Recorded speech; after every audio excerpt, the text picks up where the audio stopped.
We must guard against the acquisition of unwarranted influence, whether sought or unsought, by the military-industrial complex. All right, welcome. Today we're looking at Dwight Eisenhower's farewell speech as he was ending his term as president, and he was addressing the nation, getting ready for John F. Kennedy to come in and take over. And it's a very important speech because he introduces what he referred to as the military-industrial complex, and he warns of the dangers of letting the military run amok and how it was going to actually start to influence the decision-making and the politics of the entire country, because basically we have a number of interests who want, well, they benefit from there being war, right? So if you have all these people that can benefit, and not just a little, like billions of dollars benefit from war, then they might do things to ensure that we have more wars, right? So let's kind of remember here, Dwight D. Eisenhower was a general, right? Not just any general, like hero general, like was credited with taking Europe during World War II level hero general. Okay, so this is a man who he spent his career in the military before becoming president. He was well respected, right? Obviously, he was put in the position during World War II to be a hero. He knew the military, and in fact, at some point, I don't remember when it was, at some point he was quoted as saying, yeah, I'm warning you about the military-industrial complex because when people come later, who may be a president who is not as familiar with the military as I am, they won't necessarily know how to deal with it. So, he was really trying to put this out here. Look, we really got to take a look at the military. We really got to take a look at the manufacturers who make planes and bombs and all sorts of stuff for the military. And we need to look at how Congress approves wars. And we need to look at those three groups of people and decide, are they really working for the right reasons? Are they really working for the good of the country, or are they working for their own benefit? When we talk about the military and how there might be certain benefits for those people to act in certain ways, I'm not talking about your sister or cousin, whoever went and joined the military. We're talking about military leadership, the people at the top who are making decisions about what we should be doing. That's a very different scenario. Okay, so don't think of this as military bashing. We're looking at a very select few individuals, but they're the individuals who call the shots. They're the individuals that are in control of making decisions. So just want to make that clear from the beginning. Okay, and when we talk about, one last thing to think about before we dive into this, when we look at the military-industrial complex, who are we talking about? We're talking about the military leaders, okay? We're talking about Congress and the president, the people who are supposed to be our government making decisions about when we should go to war. And then the last is the defense contractors. So these are people who make jets, who make planes, who make bombers, who make guns, bombs, tanks, all the kinds of stuff that gets purchased by the military. Well, you could imagine all three of those groups have a very real interest in conflict because during conflict, funding for the military goes up, right? When Congress goes to vote, there's all the normal stuff that happens with the corruption in the government where lobbyists come in, they spread money around, all that kind of stuff. Well, that can be very beneficial if all of a sudden Boeing is going to contribute to your campaign. Then you might decide that you should be voting for a war. And then we have the defense contractors. If you're Boeing, right, you really want there to be conflict so that you can get a multi-billion-dollar contract to make bombers for the United States government. So those are the three groups that you really want to be thinking about when you listen to these words. Understandably proud of this preeminence, we yet realize that America's leadership and prestige depend not merely upon our unmatched material progress, riches, and military strength, but on how we use our power in the interest of world peace and human betterment. Throughout America's adventure in free government, our basic purposes have been to keep the peace, to foster progress in human achievement, and to enhance liberty, dignity, and integrity among peoples and among nations. To strive for less would be unworthy of a free and religious people. Okay, so what I'm hearing when I hear that is he's talking about, and you'll hear this throughout the entire speech. Yeah, we need to have a strong military. Of course, that's important, right? We've seen that throughout our history, that there were times in the past you might get caught off guard with not having a strong military. You can't just build a strong military overnight. So you have to have a strong military. The point he keeps raising is, what is the level at which that military is strong enough? Where do you reach the point where you go, yeah, we're pretty good, right? We seem to be getting along with Mexico and Canada. I don't really think they're going to come in here. And then anyone else is going to have to come by way of sea, unless all of a sudden they turn Mexico or Canada. That's a pretty difficult thing to just come in from the sea. So the question becomes, how much spending do we really need to be putting into military? Obviously, some money needs to go into military. We need to have a military that's ready to act. But how much do we really need to go with? And here he's saying, there's also this idea besides just having a military, just having the biggest muscle, right? Just having the biggest strength, you can lift the most. There's something else that goes along with having the toughest military, and that's acting in a way that helps the world. A vital element in keeping the peace is our military establishment. Our arms must be mighty, ready for instant action, so that no potential aggressor may be tempted to risk his own destruction. Our military organization today bears little relation to that known of any of my predecessors in peacetime. So let's just make it clear, just remind ourselves, he's not saying get rid of the military, cut the whole military, we don't need it. He's saying it's very important to have a strong military. We just have to figure out what that right level of military is, right? So he's not shying away. Guy spent his whole life in the military. He understands how important it is. He's just saying, look, things can get away from us if we're not careful here. Until the latest of our world conflicts, the United States had no armaments industry. American makers of plowshares could, with time and as required, make swords as well. But we can no longer risk emergency improvisation of national defense. We have been compelled to create a permanent armaments industry of vast proportions. Okay, so he's doing a couple things here. One, again, he's reiterating the military is important. It used to be that back in the day, if we all of a sudden need to start making swords and guns and basic bullets, you can do that pretty quickly because those are pretty basic things. But as war technology has progressed, that stuff doesn't just spring out of nowhere. So as that technology goes on, you have whole companies, that's all they do is create technology for war. And that becomes a bit of a problem because what happens to those companies when there's not a war going on? All of a sudden, they're having a real hard time making money. So you can start to see where this becomes a problem when you're a company that, in wartime, you're very important. You're creating these tools of war and you're giving an advantage to the Americans.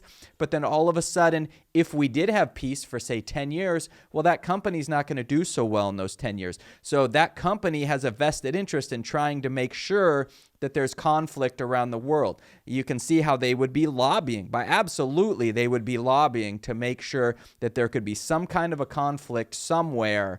We should go help this country. We should do this. We should do that. Trying to push us into things so that those companies can make money and be sustainable. So it's already kind of a weird balance that needs to be struck.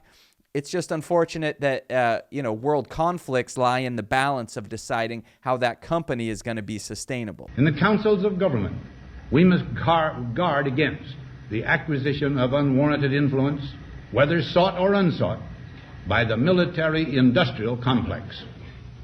The potential for the disastrous rise of misplaced power exists and will persist. We must never let the weight of this combination endanger our liberties or democratic processes. We should take nothing for granted. Only an alert and knowledgeable citizenry can compel the proper meshing of the huge industrial and military machinery of defense with our peaceful methods and goals, so that security and liberty may prosper together. So he just said a whole lot right there. So first of all, notice he mentioned an informed electorate, and I totally agree. We need the people who are voting in this country, and again, I think everyone should be voting. We need when people are voting that they're not just doing it by snippets that they heard from one news agency or the other. They need to actually understand what's going on. They need to understand war is not as simple as some other country made us mad, let's go blow them up. There's actually companies here working towards making sure that there's conflict. There are many politicians who benefit from the lobbying and all the other kind of stuff goes on. They benefit from making sure that there's conflict. And the military leaders, right, again, funding for the military goes up generally, and they do quite well during wartime periods. So we need to make sure that those benefits don't turn into a corrupt system. Right? So he's saying we need people to be informed about that. And a couple of things that we don't want that to endanger. We don't want it to endanger peace, right? The whole point of the Department of Defense, it's called that. We're supposed to be about peace. We're supposed to be making sure things are peaceful. And then if someone attacks us, we need to be able to defend ourselves. We need to be able to stand up and go, whoa, what's going on here? And stop things before they escalate too far. And then they talk about liberties. Are you willing to give up your liberties because the military wants more and more? We want to do more and more so that we can push these conflicts. We can create new conflicts. And by doing this, we've seen this. We've given up our own liberties in this country about, being spied on by ourselves and all sorts of various aspects where we don't have as many liberties as we used to. So it's basically on both accounts of what he tried to call out. We're actually seeing today in our modern society. We see it right now, right? And he just says you have to be aware of it, right? You have to have a military. It's not like we can fix it by having no military. You want a strong military, but we got to keep an eye on it, right? We have to keep an eye on things and say, have we gone too far? Are we overfunding this military, right? Part of how this all got started, like in the 80s, Reagan was literally trying to outspend Russia so that they would bankrupt themselves, spending money on their side of the military. And essentially that's what happened, right? A little more complicated than that, but that's basically what happened. Well, on this side, we've just continued spending on military, and it just keeps going up. The Free University, historically the fountainhead of free ideas and scientific discovery, has experienced a revolution in the conduct of research. Partly because of the huge costs involved, a government contract becomes virtually a substitute for intellectual curiosity. The prospect of domination of the nation's scholars by federal employment, project allocations, and the power of money is ever present and is gravely to be regarded. Yet in holding scientific research and discovery in respect, as we should, we must also be alert to the equal and opposite danger that public policy could itself become the captive of a scientific technological elite. It is the task of statesmanship to mold, to balance, and to integrate these and other forces, new and old, within the principles of our democratic system, ever aiming toward the supreme goals of our free society. Okay, so a couple things getting talked about here. So one is the influence of money. And it would be great if money didn't influence things and make things go a certain way, but that's the world we live in. Money does influence things, right? This is part of the problem with having such a disparity and inequality where you have billionaires who can just essentially buy laws in this country, and then you have poor people who can't even exercise their right to vote, right? So if you think about it in those terms, think about what that would do when all of a sudden you have military companies, right, these defense contractors, and they have billions of dollars at their disposal. So they know, okay, if we can get this conflict going, we will make tens of billions of dollars. Well, then certainly you'd be willing to put hundreds of millions into making that happen, right? And this is the idea, is that this money is going to essentially capture a train of thought. And having spent, a fair amount of time at universities when I was in grad school, you can kind of see how the funding model works. So in current modern times, we're not so good at funding our higher education universities and colleges and stuff like that, right? We prefer to cut funding and put more of that burden on the students so that tuition goes up and up and up because the government share is smaller and smaller for education. So then what happens is you have these companies come in and they're willing to offer money to the schools. Hey, can we get someone working on this project? We'll give you a grant and we'll fund that person, right? So if you're a school and you're strapped for cash and Department of Defense is coming in and saying, we'll throw some money at you guys if you do research on this new project, and you do research on it, and then it makes that company a lot of money, that was a very good business model for them. But it might not be a good business model for the citizens, because we have our institutions being underfunded are now basically at the beck and call of the defense contractors. So it sounds at first like it's kind of a good deal. Oh, well, the universities get some money out of it, but it's really the defense contractors who are making the huge lion's share of the profits. The schools are just sort of trying to stay functioning. So that's what he's talking about, where we can get this capture of the intellectual minds, is that the brilliant minds out there, instead of creating all sorts of amazing things, many of them are just going to be working on creating fancier weapons, right? Because that's what's going to make money. So that's what we have to be careful about, is that influence, that money influence going into our universities and creating a situation where it's just that much easier to work on defense projects. Why? Because there's grants there. Those companies are willing to give you money to keep the faculty employed and keep them paid for, because they're going to work on military stuff, which will end up in large amounts of money later. You and I and our government must avoid the impulse to live only for today, plundering for our own ease and convenience the precious resources of tomorrow. We cannot mortgage the material assets of our grandchildren without risking the loss also of their political and spiritual heritage.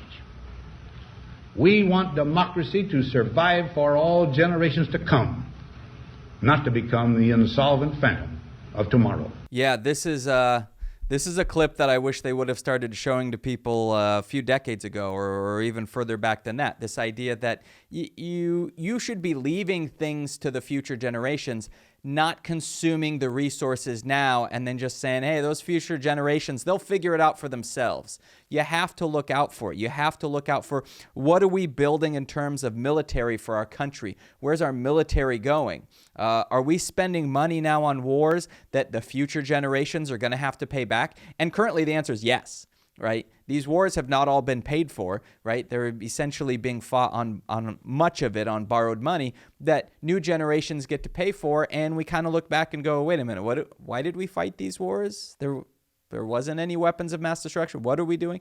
And then all these other conflicts, we need to think about those future generations and try to provide them more, right? It's that Greek proverb about society grows great when people plant trees in whose shade they'll never sit. That's kind of what he's saying, but he's saying, this military industrial complex, we're essentially robbing from future generations. We're using lots of resources. We're using lots of money, and it makes some rich people now, but did it really make the country a better place? Did it improve the lives of the future generations?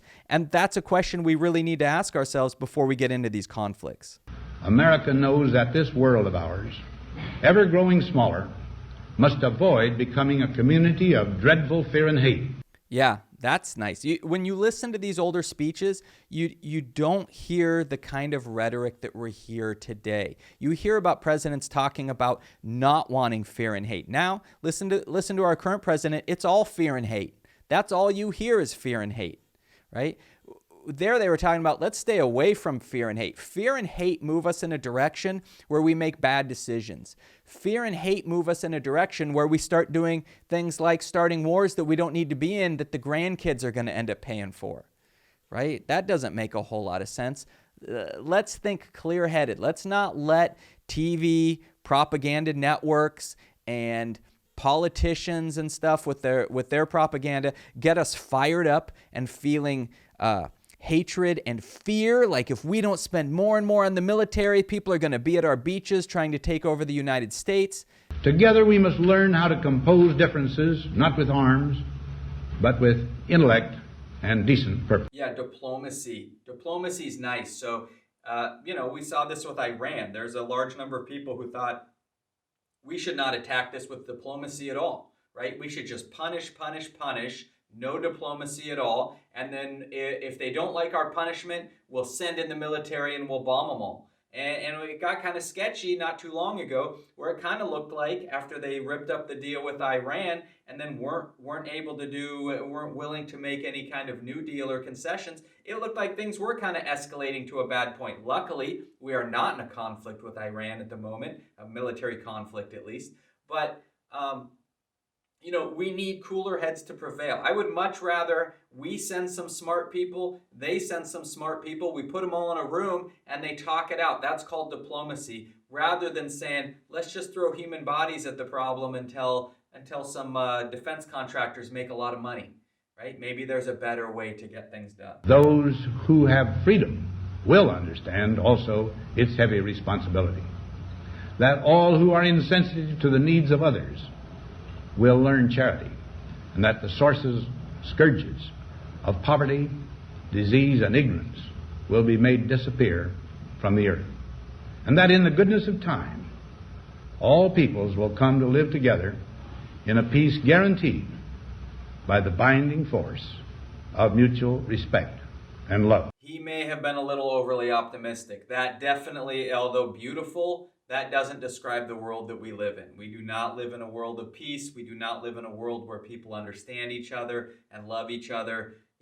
We're kind of looking to be aggressive, and like we talked about a moment ago, hate and fear get us to make decisions, which in retrospect, sometimes you look back and go, maybe that decision I made with hate and fear weren't really a great decision, right? So hopefully we can get to this place where we're making good decisions, not because the military-industrial complex is going to benefit from it, but because the American people are going to benefit from the decisions that are made to either go into conflict or not go into conflict. And sometimes that's the wise decision, right? It's easy to get pumped up and, let's go bomb some people.